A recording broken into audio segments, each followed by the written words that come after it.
Today on Fight Inside Podcast, we will have Taylor Killa Bee Starling, who is set to face Britain Hart for the Women's Strongweight Championship at BKFC 63. Plus, we will talk about ONE FC's fighter versus influencer bout, Nate Diaz versus Jorge Masvidal, and more. So, Tim, hit it! Ladies and gentlemen, welcome to the Fight Inside Podcast. Our guest today helped put women's fighting on the map. She helped put badass women on the map, and she helped put BKFC as a whole on the map. She was one of the early faces of the organization, and she's still there kicking ass, no doubt, leading to its success and popularity with fight fans. On August 3rd, she challenges Britain Hart for the strawweight title at BKFC 63 in Sturgis, South Dakota, a fight you do not want to miss. But first, she is here. Raine, bring her in. Please welcome Taylor Killa Bee Starling. You guys are awesome. All of those words, I was sitting there like, well, he's talking about me. So it's you. Did you think there was someone else? It could only be you, Killa Bee. No, it means a lot to me. I have to pinch myself every day. Well, you know what? Then I'm going to go right to a question that I had lined up for this interview. What would you say, where you are now in your career, what would you say to this person here I'm going to put on the screen? Man. Oh, what photo is this? That's from when I fought for Glory Kickboxing. I made my kickboxing pro debut for Glory. It was interesting because they definitely brought me in to be a can. I know they did. They brought me in and they wanted this girl to come and just annihilate me. I fought Becca Irwin. I lost, but by decision, and I was bringing the fight, and they just all expected me to get finished in the first round, and I fought the entire fight and definitely took some nasty shots, but I'm a fighter through and through. And I knew then, when that opportunity arose, I was like, man, I know I'm a star and something's going to happen for me. I wasn't going to let them call me a can. So I was like, I don't know what's happening, but something big's coming. Yeah, and something big definitely came around. But I mean, let me just say, for the people only listening on audio, I put up a picture of Killa Bee, which is on your Tapology page. And I'm like, whoever's responsible for updating Tapology, you need a better photo of Killa Bee Taylor Starling. This is a very old photo. The tats aren't up to date. The look is totally different. But I mean, you've grown so much as a fighter and so much as a person and as a personality. What would that Taylor Starling ever have imagined you would be where you are now?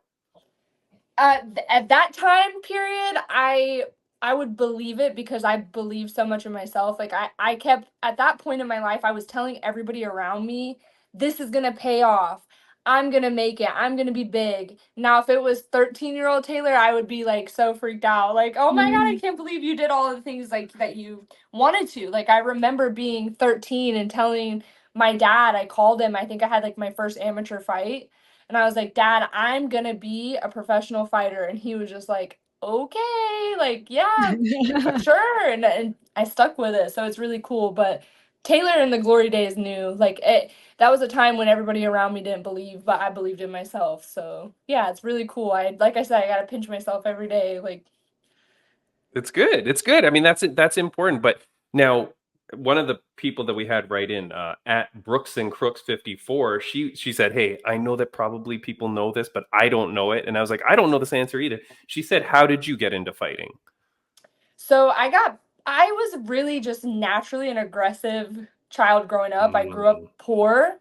I moved to Albuquerque, New Mexico at a young age. So I probably 6th grade, and I got picked on. I remember my first day of school, just people would pick on me or want to fight. My first day of school, I got in a fight, but I was always like, all right, you can try to pick on me, but I'm gonna defend myself and pick. I always I either was standing up for people who were getting picked on, or if I got picked on, I was always fighting back. So it was just always I was always getting in scuffles, and it was was never a bully. I always got bullied. I always got picked on, but I would stand up for myself and defend myself.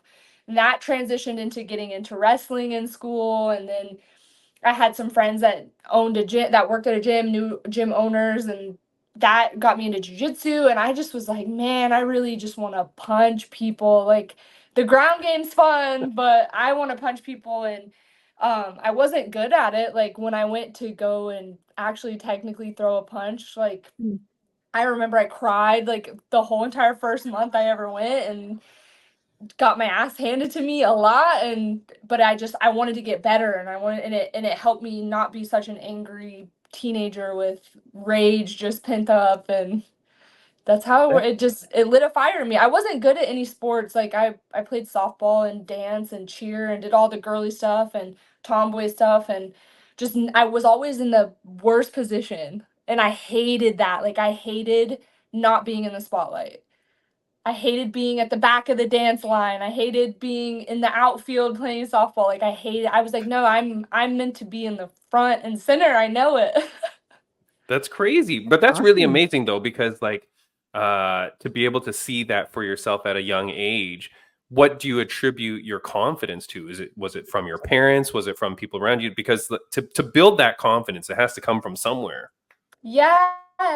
It's crazy because I was really shy and quiet and stuff. I had to grow up at a young age. I had a really hard teenage year coming into like high school and middle school. Like, all the odds were stacked against me, and I had to learn the hard way. Like, I had a job at 15. I had to live on my own at 15. So I had to learn that, like, being outgoing and projecting confidence is what got me opportunities to have good jobs and have things, like all the positive things. When I was quiet and shy, I was like, I'm not getting the response I want. Why aren't things just like coming to me? So once I started shaking people's hands that I didn't know, and looking people in their eyes, and just projecting that I'm not scared to talk to you and I'm Mm. confident, it really played a big role. So I kind of attribute all of that to like my confidence building. Like, you just have to fake it till you make it, man. Even if you're not, if you project it, everything will come to you.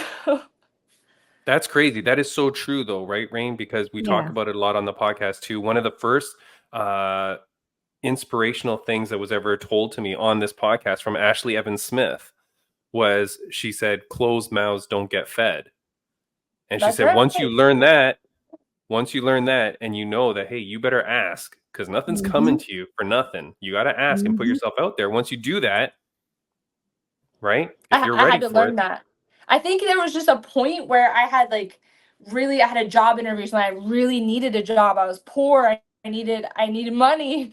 I remember I went to this interview and I was like, you know what? I'm gonna shake this person's hand and look them in their eyes, and I'm gonna be like, and that's kind of where like my aha moment was like, okay, you have to just not be scared to say what you want, talk to people, and go. I'm very, very outgoing now, and I'm not shy anymore at all. So it worked No, out. I had to teach myself. no, you are definitely not the shy one, Taylor Nah. Starling. Definitely not shy at all. Your career has been crazy. I was looking at you on another interview, and you were talking about how like BKFC is totally your home. Like bare Mm. knuckle fighting, Yeah. that is your home. You've really grown within that sport. Um, right now, you're set up for a title fight against Britain Yeah. Hart at strawweight 115 pounds. This could not be the more perfect picture of a matchup for Sturgis. Like bare knuckle going to Sturgis, and you get Britain Hart versus Taylor Starling, two of like the OGs in bare knuckle, who are both there in here. You're both, I would say, like in your prime. You guys have both been really growing and developing. This is the perfect time for this Yeah. fight. Yeah, it's perfect. Two hot blondes covered in tattoos, going to bike week, going to throw down in front of the crowd. Like, they're gonna love it there. I think it's awesome. Great on bare knuckle for making this matchup for this event. It couldn't be any more perfect. The undercard's got like all these big burly like biker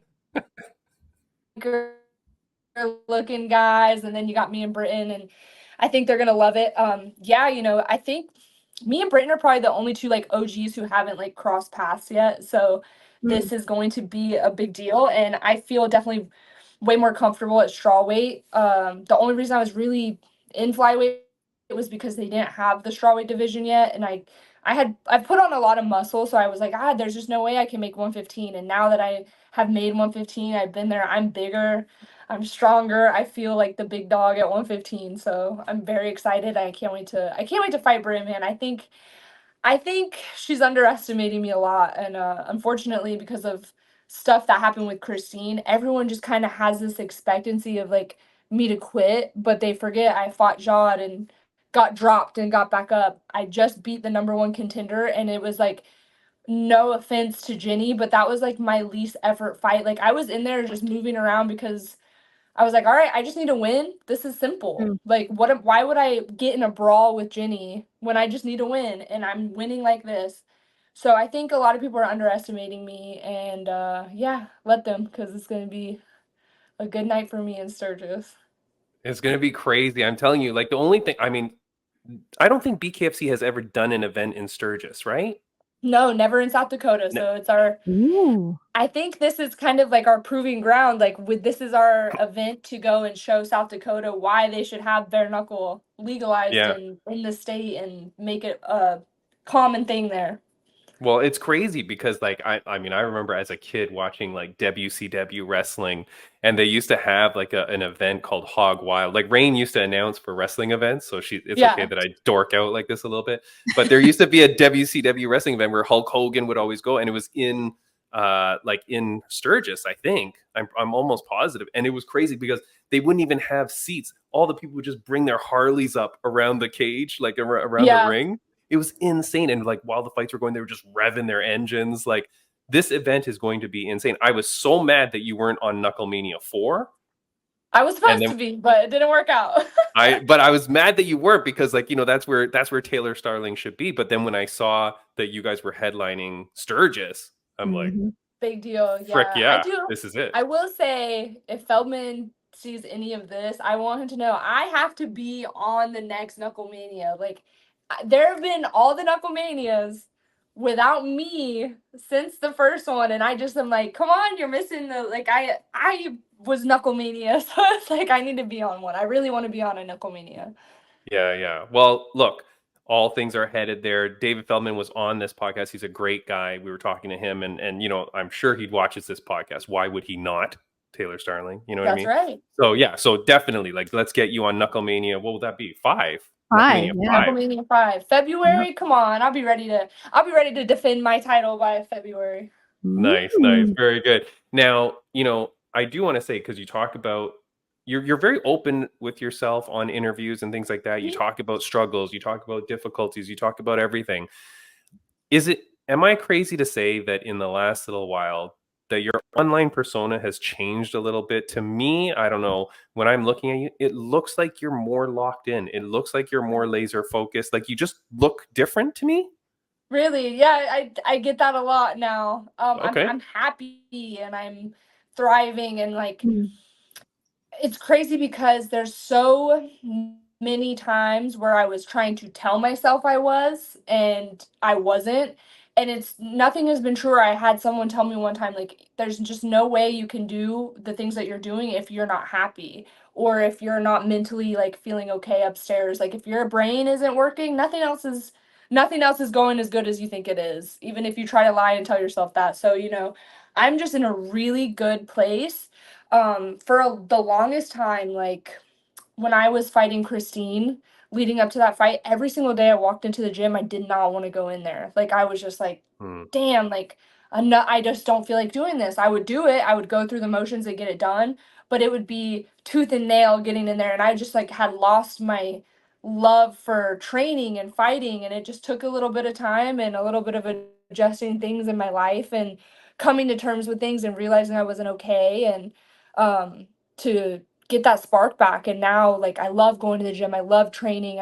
I'm pedal to the metal like every day, and I'm sore and I'm tired, but I'm happy to do it. Like I'm gonna go train right after we get off of here, and I can't wait to go do it. And yeah, there definitely is a big difference. Like my fire is back, and I think with all things, like I've been doing this for a really really long time, and I think a lot of people don't know how long I've been in this sport, and it's like a job. Like once something becomes a job, no matter what it is, no matter how much you love your job, there's days where you're just like, I don't want to go to work today. And I had a little Yeah. phase of I don't want to go to work today, and now I'm back and I'm loving it and I feel great, and change a little bit of different things, like try to switch up my routine and work with different people just to learn some different stuff, and I've gotten a lot stronger, and yeah, I'm in a really really good spot. Like I'm definitely not getting outworked, so that's not an Yeah. issue. Good. And you're not faking it, Taylor Starling. This is legit, right? Like No. this is Yeah. like I don't want you to say you're Yeah. faking it till you make it on I'm this On the podcast. podcast. no. There's certain things I fake it to make it with, but no, not this. Like I mean it in the truest possible, highest form. This fight camp has been my best fight camp ever, and I'm so excited to go and fight because I have worked on so many things and like have enjoyed it, and it's different. Like I said, it's different when you're enjoying it and you're loving it and you have that fire, like it's, and it all comes together. Just like with Jenny, like I fought Jenny, and I had my own little doubts. Like I was nervous. I'm like, damn, I just lost 2 fights in a row. Like I don't want to go out here. That was probably the biggest thing. But I was like, I get to do this. I get to have fun. I get to go fight, and I just had so much less stress. So and it played in my favor. And I feel like that with this fight, I feel like there's nothing that there's no reason I can lose. There's nothing. There's nothing. Britain's not better than me. She's not stronger than me, faster than me. She's not outworking me. I know all of that. So my confidence is 100% through the roof. Yeah, I did. Look, we talk about it so much on the podcast, right, Raine? Like, just was it last week or a couple weeks ago? We played the video of Jared Gordon when he was going through some tough times on Yeah. his social media. Like, it can really affect you, like your mental and where you are in life and stuff like that. And it can really mess up. And when you're goddamn bare knuckle boxing someone, it's not the time or place to have like stuff going on in your head. Like, you got to be zoned in.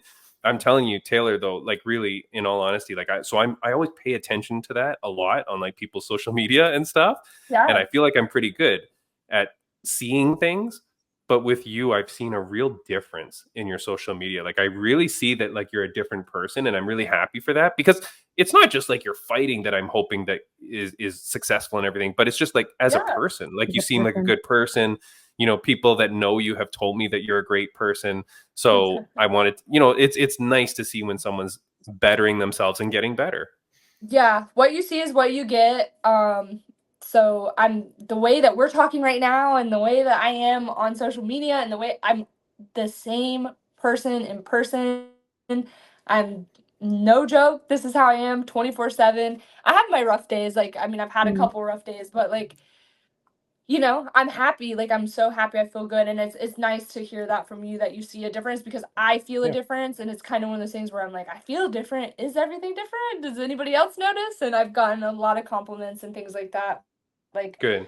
I take this so seriously, and like it's my life, my pride, my joy. I spend every day thinking about when I was a teenage girl wanting to do this, and it flashes back in my head all the time. Like this is what you wanted to do, and you're doing it. So I have to always just remember that, and that's what keeps me like so happy about it. And then having my boys, like teaching them all the life lessons, and having them, like I want them to grow up and like see all of this for what it is. Like they have to go through this with me and be in the gym and do things they don't want to do on days they don't want to do it, and it's going to pay off, and I just want that to be a lesson to them. I didn't give up, and it's Yeah. all part of the plan.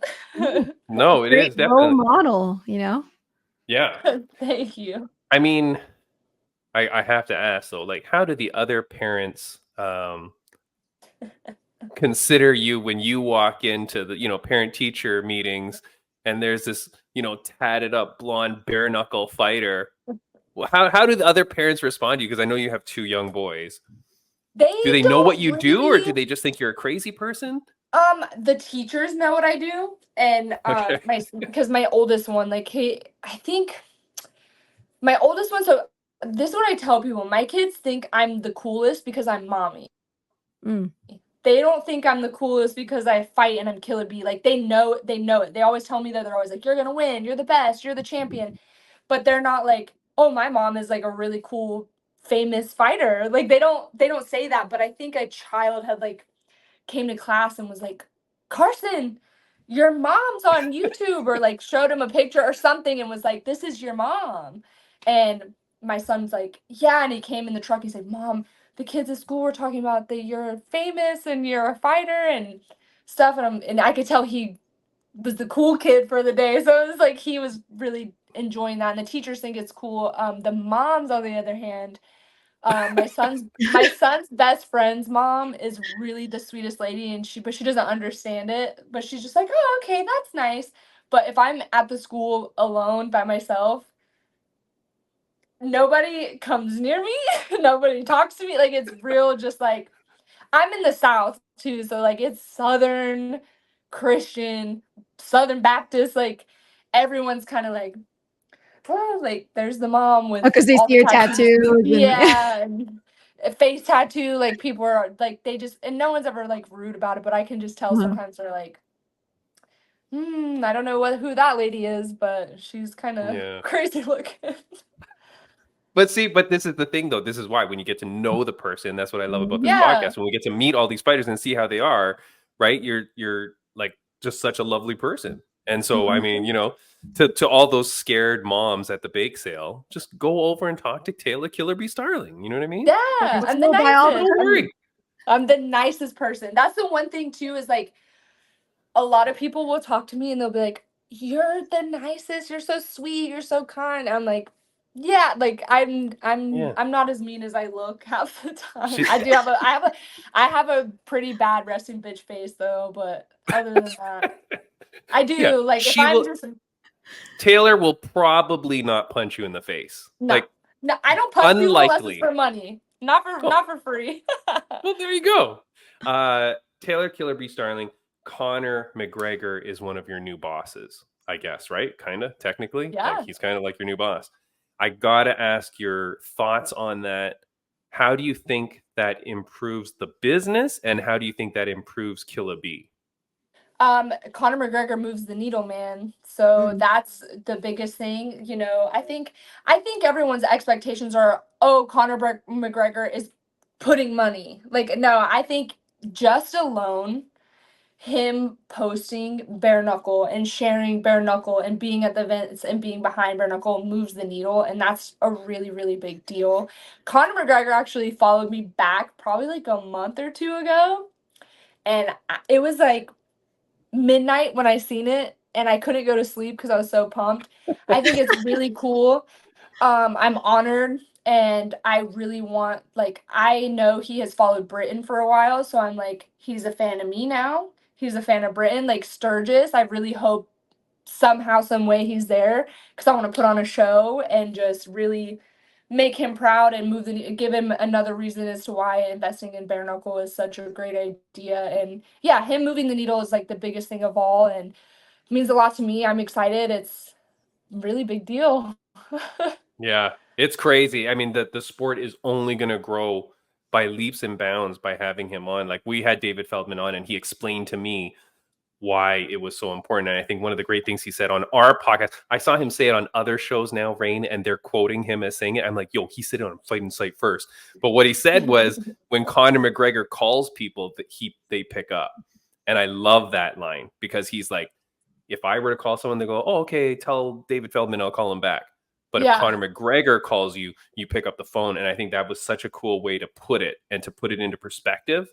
Like that's those doors that he's just going to open, which is insane. So exactly. Yeah. Versus if someone else is posting bare knuckle and Conor McGregor posts this, they're going to go, oh, well, Conor McGregor likes it and Conor McGregor's endorsing this. I got to go look at it. And, you know, it's awesome. The sport is definitely getting the recognition that it deserves. It's grown. It's come such a long way. Even watching like my old events, it's crazy to see the production and the quality and everything in it. And it really does deserve it. Like, to be honest, the meme, like I got pretty beat up in that fight, but I've never been injured in bare knuckle. And like I've had stitches, like superficial injuries. The most I've been injured is in MMA, boxing, kickboxing. Like that's like I've had my nose broken in boxing. I've had my hands broken in boxing and MMA. Things like just injury after injury. But with bare knuckle, it might look really, really bad, and then after a week or two, it's gone down and it's over, and that's it.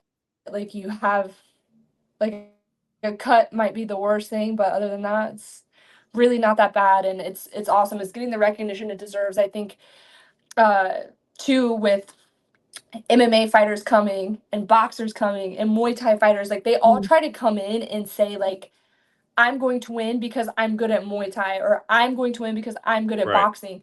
Bare knuckle is its own thing. And it's one of those things. I've seen the greatest boxers get messed up. I've seen the greatest MMA fighters get messed up. I've seen Muay Thai fighters get beat up. Like, they all, like, it's one thing, one discipline, and once you Yeah. learn that, like, it's its own thing, and it's really cool. And tell No, you, there's nothing no, like it, baby. yeah, no, definitely. Like Killa Bee, you're so right, because if you look at like, you're talking about the evolution of the production as well. You were mentioning that, but when Yeah. you look at the evolution of the fighting, like when you look at how people were fighting at Knucklemania 1 versus how they're fighting in Knucklemania 4, it's developed. It's its Yeah. own sport. It's like your own skill. It's like totally different, and it's leveling up every time. I like what you're saying about the injuries are just superficial, because Raine, I'm signing you up Okay. for bare knuckle. So get Ready. ready. Come on, Raine, Yeah. let's go. Right. She's gonna go. She's coming for your title, Killa Bee. So you better watch out. You got to get through a couple of the. Yeah. Get through a couple of the other ones first, but Yeah. I'm Yeah. She's waiting. coming. She's coming. Killa Bee, I do want to ask you a few more questions, but Raine, do you have anything before we Yeah, let I you go? do. I really love your nickname, Killa Bee. And it's cool to see your picture from when you made your debut, because you knew you were Killa Bee at that time. Yeah. Your sports bra said Killa Bee, your shorts, it's be inspired, because sometimes I talk to some amateur fighters and then I ask them, do you have a nickname? They're like, no, I don't know yet. I don't know yet. But you made your debut, you knew who you were. So what's the inspiration behind Killa Bee? So I have she's not my teammate right as of right now, because she's not fighting or anything, but she's a heavyweight. She's a pro wrestler. Her name is Lady Tapa. You might have heard of her. Lady Tapa. She wrestles. She's a pro fighter, big girl. Mm. She's 210 pounds. And she's one of my best friends, but at the time, like, we always trained together, always were put together, always sparring together. So here I am, 115 pounds. She's 210 pounds, and we're sparring. And she just always would say, like, you're like a bee, like, you just keep stinging me. She's like, I try to hit you with something hard and you throw 100 punches. And then, like, all the time she would just go, okay, Killa Bee, and it just stuck. And then she was like, oh, you're Killa Bee, Oh. like, that's what your nickname is. So it stuck and it stayed, and it's my brand now. Everything is black and yellow, outfits, shirts, bees. My kids give me bee themed everything, and I love it. I love my nickname. Yeah, I love it. It's a great one. Yeah, Raine, you have anything else for her? that's very unique. I love it. I love it. And yeah, and how do you balance your time, right, with your kids and then fight camp? Very carefully. My Mhm. favorite saying is, like, I always say, where there is a will, there is a way, because people always ask me that. And it's just like one of those things. If you want something bad enough, you're going to move things around. So luckily I co-parent with their dad. Like, me and their dad are not together, but we have split time. So that Mm. helps out a lot. And we go back and forth, and he's supportive on when I'm on fight trips of having them and everything. But when they're home with me, it's they're coming to the gym with me. They're coming to go run sprints with me. We're going outside. Just arranging my time, and, like, luckily for me, everybody around me and in my circle knows that if I'm coming, the boys are probably coming. So they nobody even bats an eye, and they just come. You just have to be willing to do it. And some days it's rough. Like I said, they don't really want to go to the gym all the time and sit in the hot, sweaty gym and entertain themselves while mommy's training, but that's just how it has to go. I tell them all the time it's going to pay off, and they know that we go to Target. That's like our thing after a fight. When I win or lose, after I get home from a fight, we take a big Target trip, and that's like their incentive. And yeah, it's hard. Like, it's hard. I really am very schedule based. Like, every night before I go to bed, I'm like, okay, tomorrow I've got this, line it up. Sometimes it gets messed up and you got to rearrange and get through it, but where there's a will, there's a way, and you'll make stuff happen no matter what. Yeah. That is so true. Killa Bee, I'm so happy to have had this opportunity to meet you and to have you on the show. It honestly is always a dream of mine to have Taylor Starling on the show. But before we let you go, I do want to give you there's a few things I want to ask you last. But before I do, is there anything that you want to say to the fans, viewers, and listeners of the podcast? I just want to say I love you guys, and when I say I love you guys, I genuinely love you guys. All of this and what is happening for me in my life and bare knuckle and everything going on would not be possible without the fans and even the haters. If you're a hater, I love you too, because either way you're watching and you're any publicity is good publicity. I love you guys, hater or not, lover, fan. You're the best, and you guys make sure you tune in August 3rd because I'm going to become the world champion of bare knuckle fighting championship. The strawweight queen is right here. I just got to go and take that belt. Very good. It's going to be an incredible fight. Definitely go check it out. This is going to be on the BKFC app, right? Like BKFC 63 is going to be a normal one. Yeah. Guys, and you're so everybody stupid if you. Yeah, like what kind of idiots, Taylor? I don't care.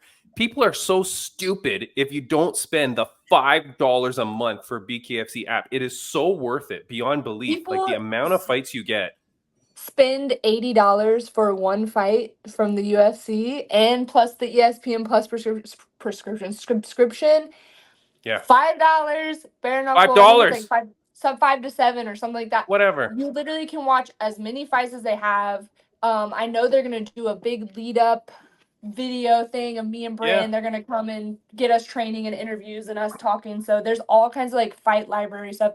Awesome app. It's the best. Yeah. Yes. Podcast. Idiots. They got all kinds of stuff. Yeah. $5. You idiots. Get it. Like you don't even understand how much value is in that app. Like and to get it all, it's so good. Like it baffles my mind when people don't have it, but definitely get it.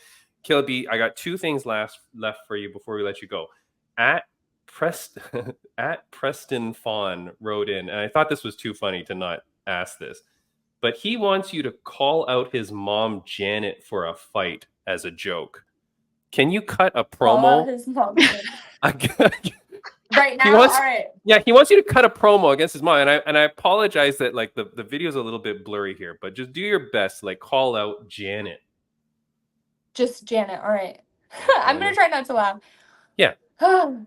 What's up, Janet? It's the Killa Bee, and I heard you're talking a lot of smack. Preston says I need to put a fist to your dome, and I'm calling you out, sister. Let's go, me and you, anytime, any place. Janet. Janet is shaking in her boots. Killa Bee.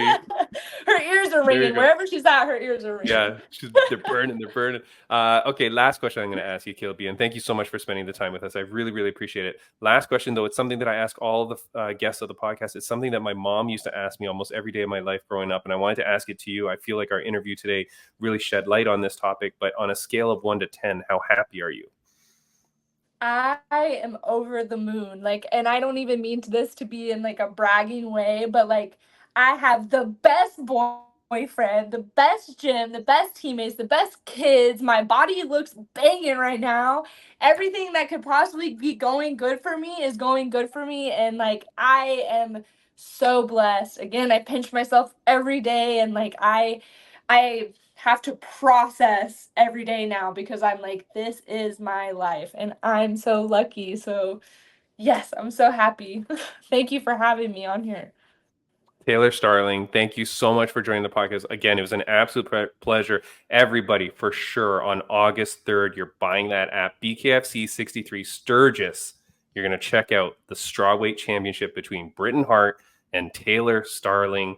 Taylor Starling, thank you so much. It's an honor, and we do hope to have you back again one day, and we will see you again and talk to you soon. Absolutely. After I get that belt, let's do it. Woohoo! All right, take care. See you later. Bye, guys. Thank you, Taylor. Raine. Bye, thank everybody. you. Bye, Taylor. Thank you. Bye. All right. Ooh, that was awesome. Honestly, a real big dream of mine to have her on. Anybody knows, like because I'm like a huge BKFC fan from the very early stages of it, and I've seen the sport grow, and I like everything that's happened. And she's always been one of the main faces of BKFC. So I thank you so much, Taylor Starling, for coming on the podcast. That was great. I apologize that her video was thing. I don't know why it's like kind of grainy. So I'm sorry, but she looked jacked as hell. Did Oh you yeah, see you her can arms? still feel a definition. So Yeah, Janet even is in scared right now, by the way. yeah, even with the grainy visual, you could still see like a lot of Oh yeah. definition in her arms. She's different. She's a different beast. Like when I made the promo reel for the podcast with her, I was looking at her Instagram and I was getting some of like her training videos where she's like, just training and doing whatever. And she looks different. I'm telling you, like I like her personality and stuff. I do hope that like all the good things that she's talking about are like things that are able to maintain and stuff like that. But like it's nice to see when people kind of transition and get a little bit Mhm. in life and stuff. But she looks different. I don't know. She looks Mhm. like she's training different. She looks like she's bigger, like she said. Yeah, I think she's Yeah. very inspired too, because like you can tell by the way she spoke during the interview, she's just like really happy and grateful for where she is right now in life, and I think that says a lot. Well, It that's one helps of the me things, bring this right? You up have to back, be happy with where you're in, Raine, right? Like Mhm. that's one of Whether the it's a things good too. thing, whether you're going through good things or bad things, it's about the perspective, right? And I think Taylor has that good perspective, glass half full, and she sees, the things that are important in her life, and she values and is grateful for those things. Yeah, definitely, definitely. Now, Rain, we're going to do a little bit of a Friends of the Podcast update before we move on to some of the Mhm. topics. Of course, thank you to RageWorks Podcast Network. Go check out rageworksnetwork.com for other audio podcasts such as ours. While you're looking around, make sure that you like, follow, and subscribe to us, of course, on every platform you can. It really helps us grow. FLA 16 tickets on sale soon. Go to fightleagueatlantic.com. That's September 21st in Pictou, Nova Scotia. I will be there commentating, doing the live weigh-ins, all that jazz. Woo. It's going to be an incredible doubleheader weekend. In the afternoon, I think it's the Saturday at 11 a.m. They're doing tap or tag 3. It's a tag team tournament of BJJ in a cage. I don't even know what that means, Raine, but it's going to be insane and it's going to be fun as hell. And then there's a what do you call it? A party in the parking lot. What do you call that? Oh my Like a god. tailgate. Tailgate party in the parking lot. That's going to happen there at the arena, and then at night there's the MMA show FLA 16, which is going to be incredible. They're going to be announcing the fight soon, but it's going to be bangers as Woo. always. So make sure go check it out. UNF 19. Raine, do you want to give a recap? Quick Oh recap God. of all the things that happened. Yeah, congratulations to a friend of the podcast, Byron Valle, for winning the Rising Stars Bantamweight Championship. So The we have trophy.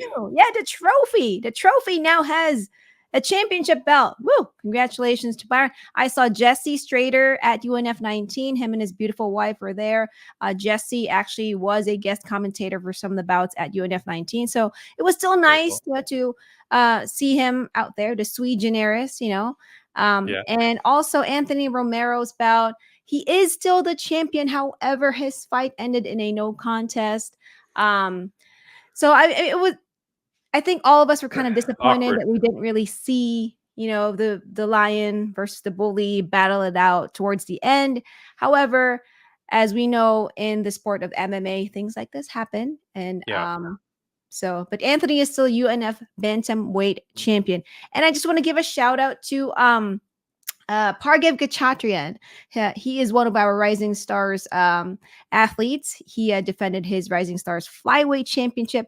And this kid, Tim, he is such a humble kid. Let me tell you, this Yeah. guy, he's like one of the most quiet dudes during weigh-ins. But whenever I see him, I double check my stuff. He always has this big smile on his face. And then like after he won his he successfully defended his bout. I went Nice. back in the cage. He won I think via knockout, I believe. Yes, it was via knockout. I walked back in the cage. He sees me and he's like, "Raine, come over here." And I was like, "Okay." And then like right in front of like the cameras rolling, a lot of photographers, he wanted to take a picture with me. And then he's like, "The best." The best. And I was just like, "Oh my God, thank you." And like he bowed and I gave him a fist bump. It was amazing. It's like one of That's those nice. moments, right? And I was like, what just happened? And because to me, it's like I have so much respect for these fighters, right? And the fact that they give me, the respect back. It's amazing. I had my third fist bump from Brian Navarro. So thank you. Nice. Thank you, Brian Navarro, for that. Yeah. And we got some presents from Fight Night Customs. Ta-da! Boom. There you go. If you didn't see the podcast with Jose Rubio from Fight Night Customs, he was on the one with Joe Martinez, and we're talking about all different things. Very nice, looking cool. Yeah, That's the trucker back, right? The mesh back. This is for you, Oh, and this very is nice. for me, Ringside Raine hat. This is actually Nice. the first time that I'm taking stuff out from this bag, but thank you to Jose Rubio for all of this Fight Insight podcast merch and Ringside Raine merch as well. So you guys check out his episode along with Joe Martinez, and also go to his Instagram page at Fight Night Customs. For all the fighters, he's really great with designing fight gear. So make sure you contact him at Fight Night Customs. Definitely. Now, aside from that, other people that we need to talk about, Robert Desharnais, he's going back for his second BKFC fight. He just got it announced. It's going to be on August 31st. So he's a Canadian out in West Coast Canada. He's got his second BKFC fight. So we're very excited for Robert Desharnais. We'll have him back on the podcast, of course, before that. Josh Hill, the gentleman Josh Hill, we already told you he's joining Octagon MMA. He's got his fight coming up. Ooh. And Raine, here's someone too. Over on the other side of the world, we had Celeste the Best Hansen, who we had on our podcast at least 2 years ago. She's a Australian Muay Thai fighter. She goes and lives in Thailand, and she's training out there at Fairtex Academy.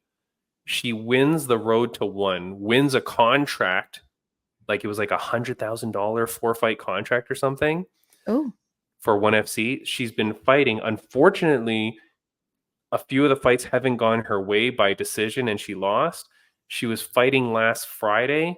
Oh my God. Fight of the night. I mean, it was that's awesome. She fought this Japanese chick. I think it was maybe her last fight on her contract. I don't know. So there's probably a lot of pressure on her.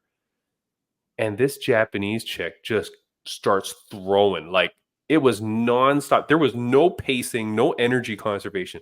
These two girls just killed each other for 3 straight rounds, and Celeste Hansen came away with the win. It was freaking fantastic. I was so happy for this girl, because such a big win and such an impressive performance. So congratulations to Celeste the Best Hansen. That was fantastic. Can't wait to see what's up next with her. I think that's it for Friends of the Podcast, except for an old friend is coming back to the podcast next week. Raine, you thought we had one cool, hot BKFC chick on the show this week. You have another one? We got another cool, hot BKFC chick next week. We're going with Charissa Segala. Her nickname is the BKFC Sweetheart. So she's coming on next week. Here she is there. She's fighting in Japan, Raine. So this is the first, I'm going to get this wrong, but this is the first collaboration of BKFC and Risen MMA. You know who else is on this card, Raine? Who else? Manny Pacquiao. I'm not even kidding. Wait, are you serious? Yeah, Manny Pacquiao is fighting some guy. Yes, I'm not kidding. So, Raine, you better buy that BKFC app immediately to support your Filipino. Isn't he the president by now? What is he? He's the leader, the dictator. I don't know what he is. I think he's like a senator right now. I don't know. It's okay. So he's moving up. He's into politics, but yeah. But anyways, Charissa Segala is fighting, and for those on audio only, she's fighting Ty Emery, which for the people that may not remember, she's the one that flashed the crowd after she won BKFC in Thailand that went viral. So anyways, that's going to be a huge fight. So we've got Charissa Segala, the BKFC Sweetheart. She's coming on next week on the podcast. So excited to talk to her because she's making her return. She had a very bad injury in her last fight. Her ankle snapped or something. Oh God. In her BKFC fight. So it wasn't from a kick or anything. It just gave out on her. Mm-hmm. She's recovered. She's healed up. And now she gets this huge spot to fight in front of the Japan crowd. Insane, Raine. The Japanese people are going to love her over there. So it's going to be a crazy fight. But anyways, that's next week. So make sure you join us. Raine, there's a few things that we got to talk about. I don't know where I want to go first, but By oh, the way, I'm okay. keeping this hat on. Yeah, the hat's good. The rest of the Very, show. very quickly, I'll put a picture up. We told the Oh, bully God. that you had to weigh in. There's you weighing in at UNF. Okay, so I don't Yep. want to miss that photo. There's that. Okay. This thing bothers me. Stupid Anthony Joshua calling out Alex Pereira. Not calling him out, but he says Alex Pereira should make a boxing debut one day. And then Alex responds, I'm honored you think so. It's always been my dream. I'm 37. I cannot make a career in it. So who do you recommend I fight? Raine, just very quickly. Don't go box, you idiot. Just stick to your sport where you're kicking ass. Yeah. You don't need to go and take a loss against someone who's been boxing their whole life. It's a different sport. We've seen what happens to Ngannou. Ngannou. We've seen what happens to our MMA fighters that go over to BKFC, just like what Britain Hart said, right? Mm-hmm. Eddie Alvarez, blah, blah, blah. Like, Luke Rockhold, whatever. You don't need to go over into these other sports. I don't know. I don't like it. Raine should. No, I want Alex to just stay at in the UFC. Yeah. In MMA, where he's really good at. I mean, he's really flourishing right now. And I think he's getting more and more fan base in the UFC because this is a guy who, he get like last minute fights and then he delivers. Mm-hmm. So it's like, we all know you're great in the UFC. Yeah. Stay there. Don't go anywhere else. Stay there. First time ever we've agreed on something, right? But yeah, don't get called out this bullshit. And here's the thing. Alex is even saying like, hey, I'm not going to make a career of it. So who do you think I fight? Yeah, exactly. So what, you're going to go there and fight some nobody? Nobody's going to care anyways. Just freaking, and you're not going to get paid to go fight some nobody. Mm-hmm. So just relax, stay in your lane, stay in MMA. If a boxer wants to come over and fight you in MMA, by all means. Yeah. But just freaking Bring them in. Yeah, let's not keep this bullshit up of like our MMA guys going over and losing in other sports. You know what I mean? Stupid. I don't like that at all. Here's something very weird. If you're a fan of the podcast, I always talk about how ONE FC is going to go broke. But this news comes out. Chatri Sichadong, the CEO of ONE FC, claims that ONE Championship is finally going to turn profitable in Q3 or Q4 of 2024 after more than 12 years since inception. So it's like his first time ever being able to say that they're making money, Raine. Okay.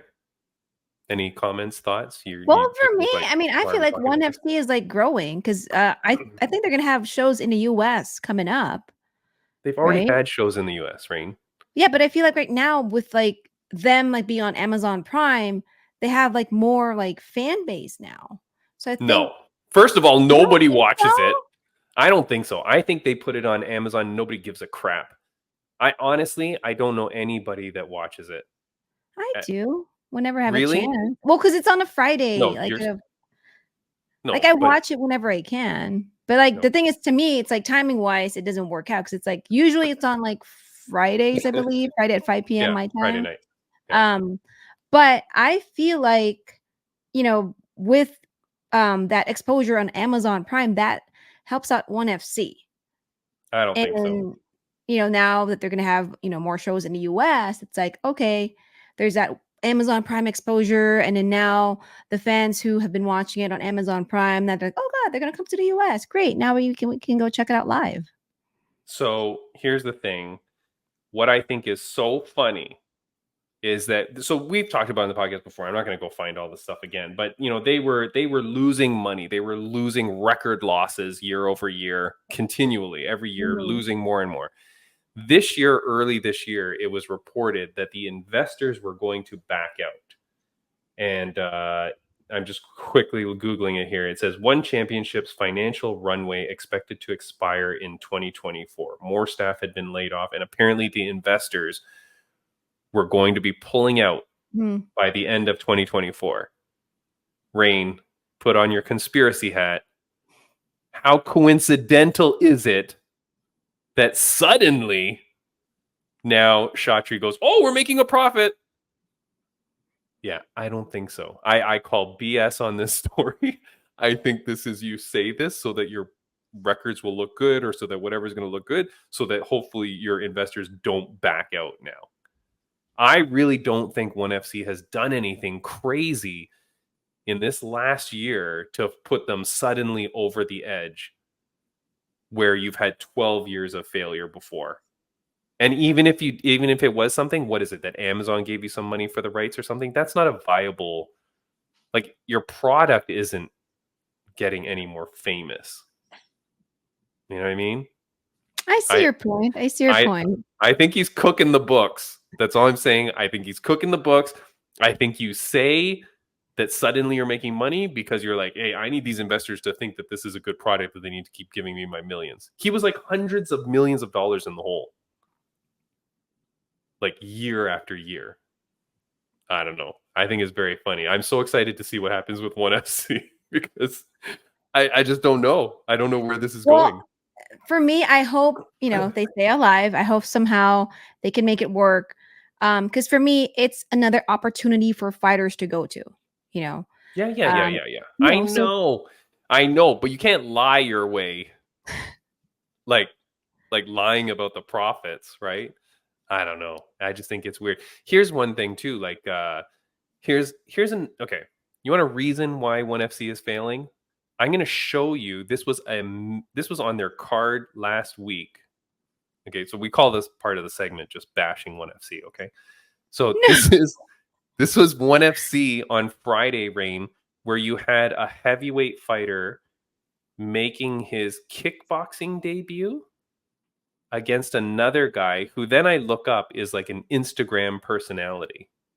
Okay, and his name was like an influencer.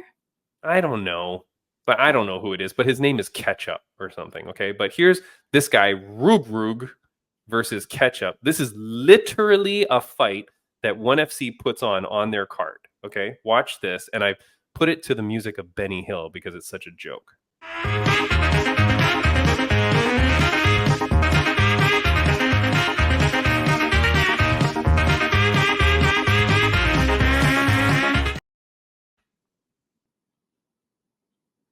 Raine, have you ever seen a man throw a punch like that before in your life?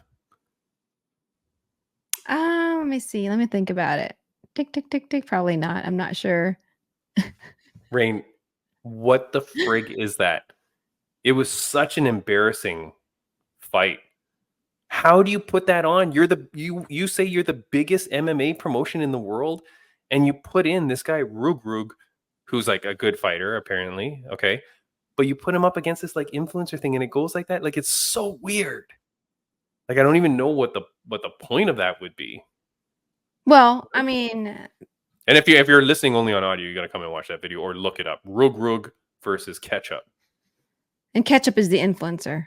Ketchup is the influencer. Yeah. Okay. I like the name, by the way.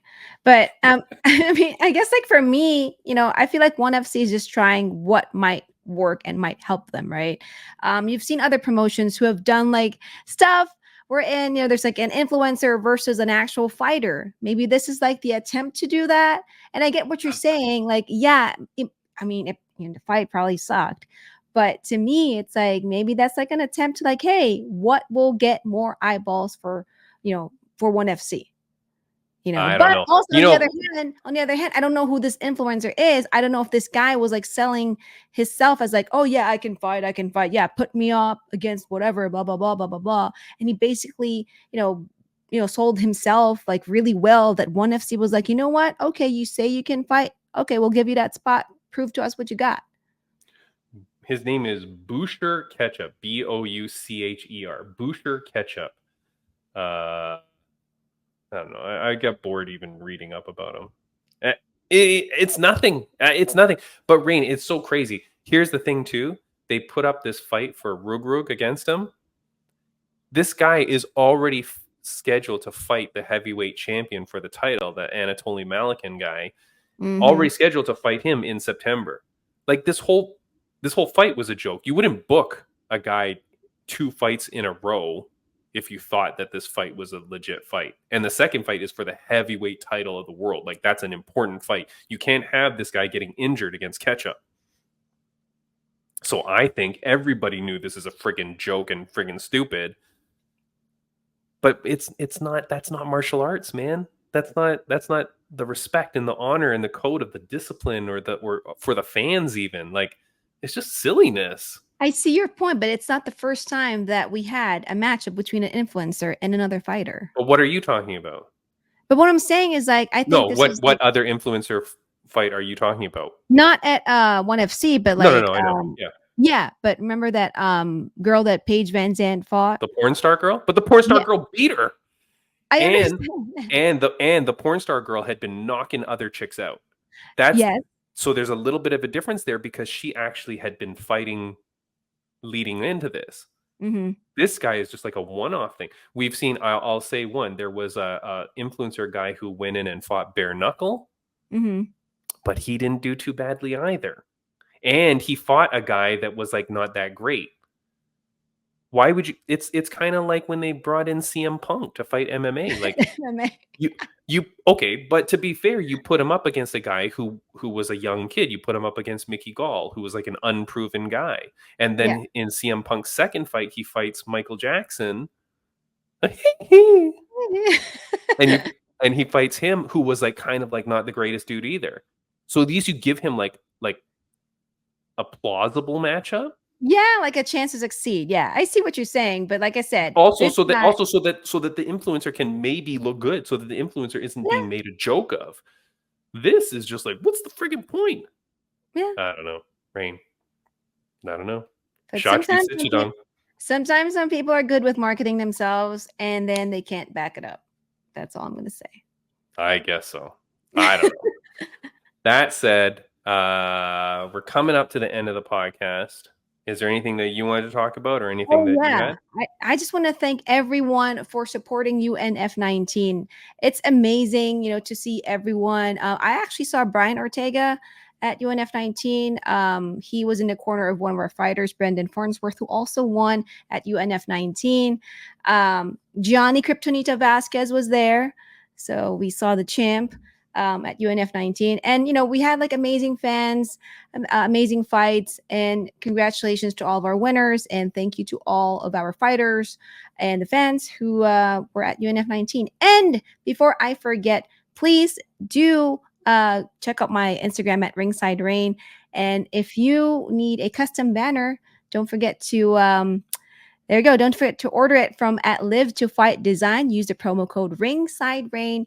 And anytime you use that promo code, you get $10 off on any banner order. It doesn't have to be a fight banner. You can, create a banner for your birthday party. I don't know, for your gym, something. But you'll get $10 off. And that $10 that you will save will help my favorite animal rescue group, Second Chances Rescue, in rescuing animals, in saving animals. Yeah, there you go. Raine, what an exciting week of fights we had. What an exciting weekend. We didn't even talk about the Nate Diaz versus Masvidal. Oh, yeah. It happened on the same night as UNF 19. As UNF.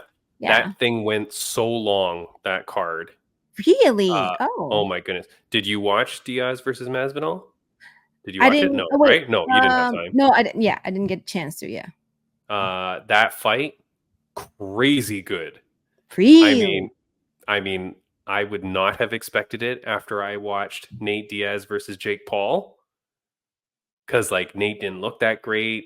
He's kind of near the end of his career, blah, blah, blah. The whole lead up to this stupid fight, Nate kept, like, walking off the media days. Like, he wouldn't even stay for interviews. So it was like, is this whole thing a joke? Like, what is the point of this? Masvidal, as we all know, he was kind of nearing the tail end of his career as well. Hadn't done so well in the last few fights, got knocked out pretty bad. These two guys came out and put on 10 rounds? 10 rounds of absolute war. Like, they were killing each other. And it was a great fight. Nate Diaz putting on the volume as always with hard strikes. And then Masvidal like kind of shelling up and then just ripping the body. It was very close. Like, the fight was so close. The whole event was really well done. Like, that was a real success, that fight, for both those guys. It was insane. That's awesome. That's awesome. And to think that event was on the same night as UNF 19, we still had like a big crowd. So it's yeah. Yeah. Well, here's the thing to, I think for UNF's success, I think a lot of people thought it was going to be stupid. I think the Diaz versus Masvidal. I think a lot of people thought it's not going to be very good. You know, like Or someone's going to back out. someone's going to back out. It's going to be a joke. It's going to be stupid. Nate just lost to Jake Paul. He barely even did anything in that fight. Like, what is this really going to be? You know what I mean? And then this fight turned out so fantastic. So I think a lot of people probably didn't watch it. Like, I went to the gym the next day and nobody had watched it. There, you know, people were like, "Oh yeah, I saw some clips," and I'm like, the clips don't do it justice. Because of course the clips that they show is when like Nate Diaz is just like taunting him or doing something stupid, you know. But the whole fight was crazy. It was very, very good. So yeah, very interesting. I need to check that out. Yeah, check it out. Find it somewhere. All right, next week, Teresa Segala, the bare knuckle sweetheart. We're going to talk to her. Too? I'm just kidding. Yeah, well, Raine, here's your opportunity. Get in tight with Teresa. See if she can get you a Manny Pacquiao signature. That's all I'm saying. Like, oh yeah, you know what I mean? For sure. Send over the Ringside Raine hat and get it signed by Manny Pacquiao. No. Hang on. Hold up. I'm going to send Manny Pacquiao an autographed Ringside Raine merchandise. There we go. He wants that. Manny Pacquiao, your dreams have been answered. The only thing in his life he's missing, Raine. All right, we're out of here. This was a good podcast. I think we covered pretty much all the things I wanted to talk about. We've got some things that we're going to do coming up. We've got some exciting guests lined up. So I'm excited for that as well. And we'll keep the ball rolling. We'll see you guys next week.